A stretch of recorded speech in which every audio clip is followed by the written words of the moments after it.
แต่ละมื้อแต่ละวันเฮ้ยเงยเด้เนาะปวดโผล่บักแตงกูระเงิดไถบ้านอันนี้เป็นยังคิดยายออกมานี่เลยพอกระกวน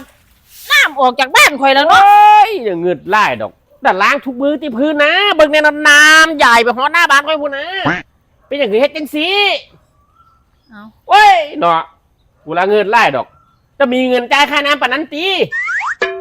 โอ้ยเปลี่ยนเปิดเลยเถอะไปเบิดเลยมึงกับหูตาแดงแหกตาดูเนี่ยเป็นหยังล่างอยู่ได้ฝนมันตกมึงกับมือตามึงจะเบียกปากซอยยันท้ายซอยน่ะถนนเปียกเบิดแม่นผู้ใดสิไปน้ำล่างคักนั่งแน่ปะนั่นมือตาเดียวเบิ่งฝ่าด้วยน่ะโอ้ฝนตกตีค่ะนะสิเสียดขึ้นไปทั้งหอดต้นกล้วยผมบอกโอ้ขอโทษค่ะนะก็ว่ามันเจ้าล้างพื้นบ้านอีกเนี่ย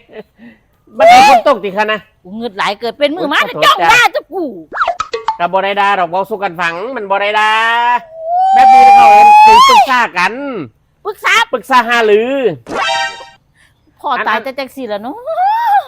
ค่อยกับแบบว่าจังห้าตื่นนะค่อยบอกผู้เมียขอโทษหลายๆคันเอาเฮ็ดต่อไปมันนอนหรือมันซ่อมตุยมันคือเฮ็ดค่าคะแนนฝนตกกับบ่ได้หูเมียน่ะฮะเอาเราเป็นอย่างฝนตกเป็นอย่างคือหน้าบ้านเปียกละใหญ่ฮะมันกระสานเข้ามาตัวมันมีขาเนาะฝนนั่นน่ะมึงเงืดหลายเถอะเนาะคือเฮ็ดจังซั่นล่ะคือซาจังซั่นล่ะคือบ่เอาอย่างกัน